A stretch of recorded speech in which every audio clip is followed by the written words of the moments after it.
الحمد لله الحمد لله رب العالمين والصلاة والسلام على سيد الأنبياء والمرسلين وعلى آله وصحابه أجمعين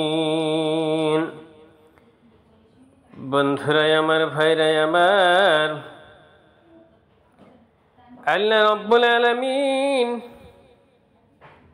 মুসলমানদের উপর রমজান মাসে রোজাকে ফরজ করে দিয়েছেন।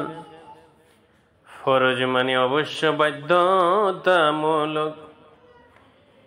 যে ব্যক্তি রমজান মাসে রোজা রাখবে না তাকে আল্লাহ রাব্বুল আলামিনের বিনাময়ে শাস্তি দান করিবেন অবাধ্যতার কারণে। সুতরাং আল্লাহ রাব্বুল আলামিন বান্দার জন্য রমজান মাসে রোজাকে ফরজ করেছেন। এখন এই রোজাটি হলো এমন একটি ত্যাগ তিতিক্ষা যেটি অনেকের পক্ষে খুবই কষ্টকর মনে হতে পারে, কিন্তু আমরা ইতিপূর্বে আলোচনা করেছি রমজানকে মাসে রোজা ফরজ করার কারণ কি, উপকারিতা কি, লক্ষ্য কি, উদ্দেশ্য কি। বন্ধুরাই আমরা জানবো আমরা রমজান মাসে রোজা যেমন ভাবে মুসলমানের উপর ফরজ করা হয়েছে, এর পূর্বে অন্যান্য ধর্মাবলম্বীদের উপর কি রোজা ফরজ ছিল কি না সে সম্পর্কে। মানুষের জন্য রমজানের রোজা যেমন প্রথম রোজা নয়, কারণ রোজা হলো এমন ইবাদত যা আল্লাহ তাআলা মানুষ সৃষ্টির পর থেকে নিজ বান্দাদের জন্য ফরজ করেছেন। আল্লাহ রাব্বুল আলামিন বলেন, ইয়া আইয়ুহাল্লাযীনা আমানু কুতিবা আলাইকুমুস সিয়াম কামা কুতিবা আলাল্লাযীনা মিন ক্বাবলিকুম লাআল্লাকুম তাত্তাকুন। আমার আল্লাহ বলেন, হে ঈমানদারগণ, তোমাদের উপর রোজা ফরজ করা হলো যেমন তোমাদের পূর্ববর্তী উম্মতের উপর রোজা ফরজ করা হয়েছিল, যাতে তোমরা পরহেজগার হতে পারো। এর থেকে বোঝা যায় যে পূর্ববর্তী সকল উম্মতের জন্য রোজা ফরজ ছিল। অবশ্যই ইসলাম, খ্রিস্টান ও ইহুদি ধর্মের পূর্বের ধর্মাবলম্বী মানুষেরা কিভাবে কোন পদ্ধতি রোজা পালন করত তা নির্দিষ্ট রূপে জানা যায় না, তবে ইহুদ ও খ্রিস্টানরা নির্দিষ্ট সময় নির্দিষ্ট জিনিস থেকে বিরত থেকে রোজা পালন করত। তাওরাত ও ইনজিলে বর্তমান সংস্কারগুলো থেকেও জানা যায় যে আল্লাহ তাআলা রোজাকে তার পূর্ববর্তী বান্দাদের উপর ফরজ করেছিলেন।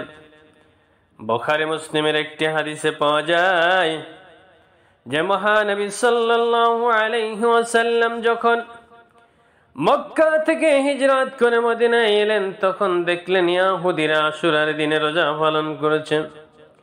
আল্লাহর নবী তাদেরকে জিজ্ঞেস করলেন, এটা কি এমন দিন যে তোমরা এই দিনে রোজা রাখছো?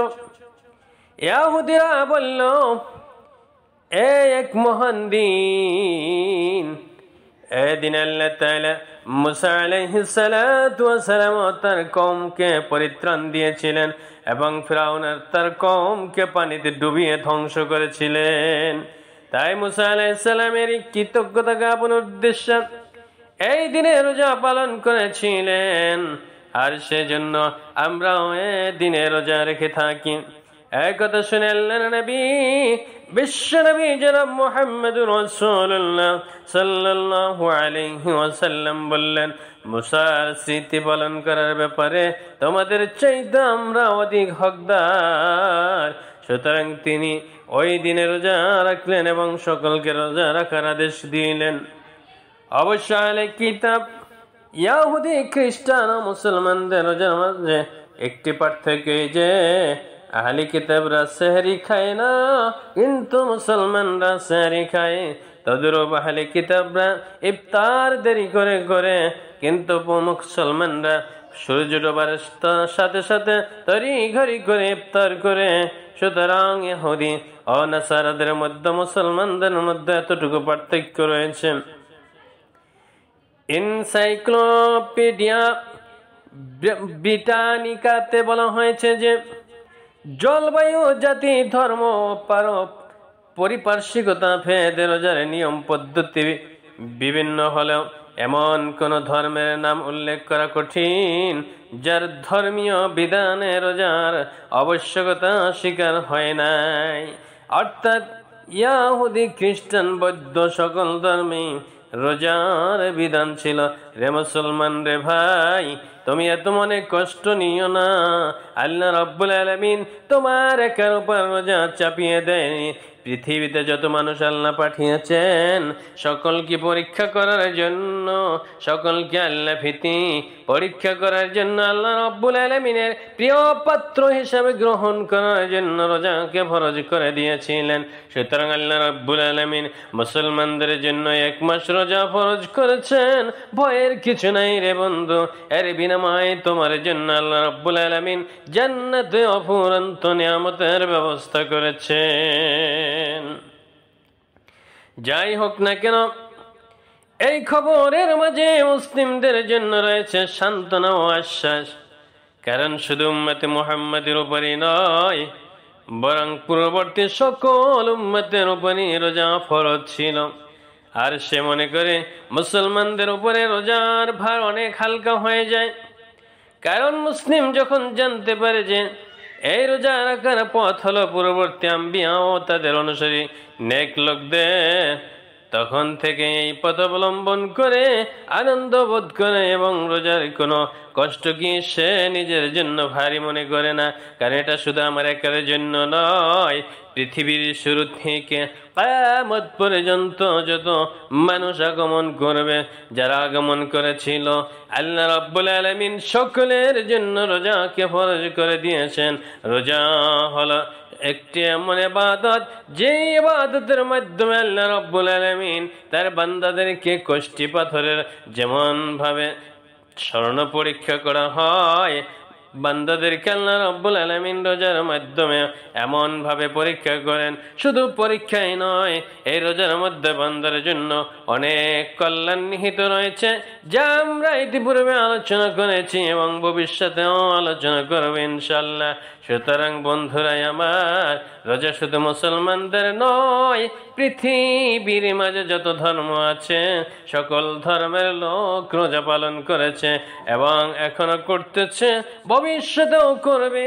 শুধু মুসলমান হয়ে তুমি মন খারাপ করিও না রে বন্ধু, যে আল্লাহ রাব্বুল আলামিন তোমার উপর এমন একটা বিধান চাপিয়ে দিয়েছে যেটি অনেক কষ্টকর। কিন্তু যদি মুসলমান রোজা রাখো তাহলে আল্লাহ রাব্বুল আলামিনের প্রতি মহব্বত বেড়ে যায়, আল্লাহর ভালোবাসা বেড়ে যায়, আল্লাহ ওয়ালা হওয়ার পথ সুগম হয়ে যায়। আর কথা যদি মনে করো যে এটা শুধু আমার জন্য নয়, পৃথিবীর সমস্ত মানুষই রোজা রেখেছেন, রোজা রাখবেন, বিভিন্ন ধর্মে যারা রয়েছে সকলেই রোজা রাখেন। সুতরাং এই রোজাটা আমার জন্য অন্য ধর্মাবলম্বীরা যেমন পালন করেছে আমরাও পালন করব। সুতরাং এখানে কষ্টের কিছুই নেই। আল্লাহ রাব্বুল আলামিন এই পবিত্র মাহে রমজান আমাদের সমাগত, আমরা যেন সকলেই পূর্ণ রমজান মাস জুড়ে পবিত্র রোজাগুলো আমরা সিয়াম সাধন পালন করতে পারি। আল্লাহ যেন আমাদেরকে তৌফিক দান করেন। আমিন আমিন। ওয়া আখির দাওয়ানা আনিল হামদুলিল্লাহি রাব্বিল আলামিন। আসসালামু আলাইকুম ওয়া রাহমাতুল্লাহি ওয়া বারাকাতুহু।